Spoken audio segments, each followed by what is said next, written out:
ఎందుకంటే మనకు దేవుడిచ్చిన అవకాశం, ఇటువంటి ప్రొడక్ట్ మనకు దొరకడం.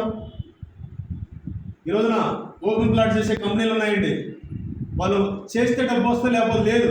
ఏజెంట్కి కావచ్చు, కంపెనీకి కావచ్చు. మనకి చేస్తున్నాం, డబ్బులు వస్తున్నాయి, మళ్ళీ తర్వాత కూడా మళ్ళీ మనకు డబ్బులు వస్తున్నాయి. కంపెనీకి వస్తున్నాయి, మనకు వస్తున్నాయి, కస్టమర్కి కూడా వస్తూ ఉంది.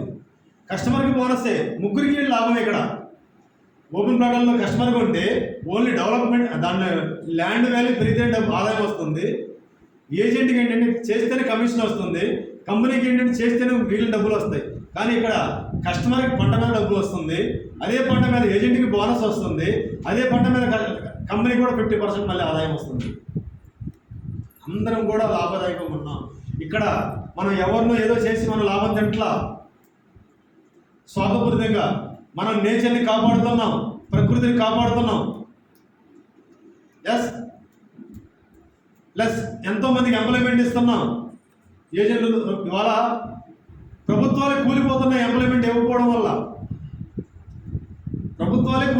ఎంప్లాయ్మెంట్ ఇవ్వకపోవడం వల్ల మనమే ఎంతోమందికి ఎంప్లాయ్మెంట్ ఇస్తున్నాం, కొన్ని వేల మందికి, ఇంకా వేలలో ఎక్కువ మందికి ఇద్దాం. ఇక్కడ మార్టిన్ చేసుకునే ఎంప్లాయ్మెంటే కాకుండా ప్లస్ మన రెగ్యులర్గా మన సైట్లలో కూడా వర్కర్స్ చాలామంది వస్తూ ఉంటారు. గవర్నమెంట్ పనికి ఆహార పథకం కింద సమ్మర్లో పనులు లేక వాళ్ళకి ఎంతో కొంత కూలి పనులు ఇస్తూ ఉంటారు. గ్రామాల్లో చూసారా లేదు? గవర్నమెంట్ చేయలేని కూడా మనం చేస్తున్నాం. సుమారు 300 నుంచి 500 రూపాయల కూలీలు కూడా సమ్మర్లో కూడా మనం ఇస్తున్నాం. అటువంటి గొప్ప ప్రక్రియ కూడా మనం చేస్తున్నాం. ఎంతోమందికి ఎంప్లాయ్మెంట్ ఇస్తున్నాం. ఈ సమాజాన్ని ఎంతోమంది మేలు చేస్తున్నాం, ప్రకృతిని కాపాడుతున్నాం. వాళ్ళ చెట్లు పెంచండ్రా అంటే ఎవడం పెంచట్లా. ఉన్న భూములు కూడా సైతం ప్లాట్లు వేసి ఓపెన్ ప్లాట్ చేసో లేకపోతే వాటిలో వేరే అంతర్గత పంటలు వేసి నార్మల్ పెద్ద చెట్లు నరికేస్తున్నాం. వాళ్ళ ఇల్లులు కట్టుకోవడం పెరుగుతుంది. ఆ పెద్ద ఎక్కడైనా పెరిగిన చెట్లు అడవుల్లో కూడా నరికేసి కూడా మళ్ళీ ఫర్నిచర్గా మనం వాడుతున్నాం. ఫర్నిచర్ చేయాలన్నా, ఇటు గుమ్మాలు పెట్టాలన్నా, కిటికీలు పెట్టాలన్నా పెద్ద చెట్లు నరగడం ఎక్కువ ఉంది, పెరగడం తక్కువ ఉంది. భవిష్యత్తులో దానికి కూడా ఎరచడానికి ఇవాళ మనం 20 లక్షలు చెప్తున్నాం. సి గ్రేడ్ ₹1,00,00,000 గ్యారెంటీ అవుతుంది 15 సంవత్సరాలు. నేను మీరు మాటిస్తాను. ఇప్పుడున్న మనీ వాల్యూ ఏదైతే ఉందో అదే విధంగా వాల్యూ తోటి ఈ రోజున ఒక 20 లక్షలు ఏదైతే చెప్తున్నామో ఇప్పుడు ₹1,00,00,000 క్యాలిక్యులేట్ చేస్తే సుమారు 15 సంవత్సరాల తర్వాత 20 లక్షలు ఏదైతే విలువ ఉందో ఆ రోజు ₹1,00,00,000 విలువ ఇచ్చే విధంగా గ్యారెంటీగా ఉంటుంది. అంటే నార్మల్ చెట్లకే మనం చూస్తున్నామండి. ఇంకా చాలామంది నెగిటివ్ అంటుంటారు, లేదు చాలామంది కంపెనీలు చాలా చేస్తున్నాయి, తర్వాత కొనేవాడు ఎవరు ఉన్నారు అంటారు. నిజం కదా? లాస్ట్కి మనం ఎంత పెద్దోళం అంటే అయ్యి ఉండదు కదా. మన కంపెనీ వేస్తుంది, మనలాంటి కంపెనీ 100 కంపెనీలు ఉన్నాయి, కొనేవాడు ఎవడు ఉంటాడు అంటే మన లాస్ట్కి అంత పిచ్చతనంలో కూడా మన మైండ్ ఉంది. నేను చెప్తున్నా అండి, నేను ఒక వారం టైం మీకు ఇస్తా.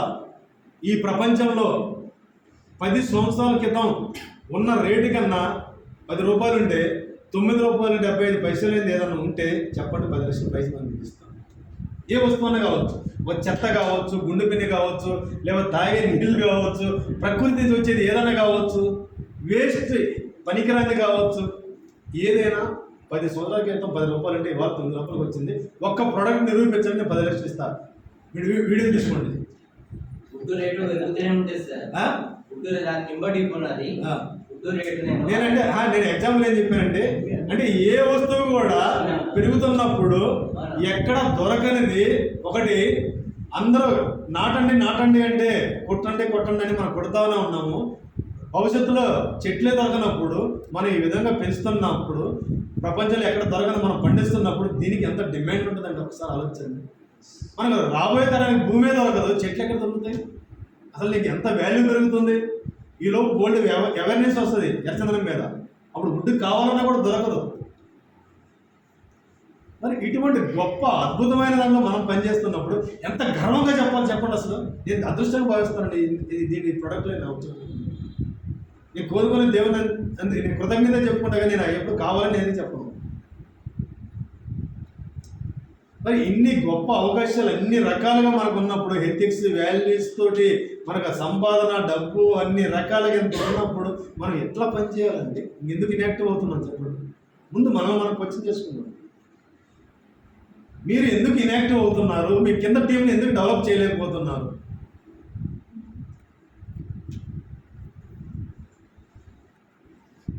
దయచేసి ఎటువంటి సందేహాలున్నా వాటన్నిటిని తీసి పక్కన పడేయండి. నేను మీకు చెప్తున్నాను, ఏ నెగిటివ్ ఉన్నా సరే తీసి పక్కన పడేయండి. ఏదంటే నేను చూసుకుంటాను. మంచిగా పని చేయండి. ఏదొచ్చి నా దగ్గర రండి. మనం ఎందుకు ముందుకెళ్ళలేమో చూద్దాం, మనం ఎందుకు సాధించలేమో చూద్దాం. ఒక గవర్నమెంట్ దగ్గర అంత డబ్బు ఎన్ఎస్పీలో ఉండాలి. నా కోరిక అది. అంత ఆస్తి ఎన్ఎస్పీకి ఉండాలి. అంత గవర్నమెంట్ ఎంతమంది ఎంప్లాయీస్ ఇస్తారు అంత ఇచ్చే విధంగా కూడా మనం ఉండాలి. అవన్నీ ఉండాలంటే మీ అందరూ సహకారం కావాలి. మీరు అందరూ కూడా పని చేయాలి. ఆ విధంగా మనం అవసరమైన అవార్డులు కూడా తీసుకునే స్థాయికి మనం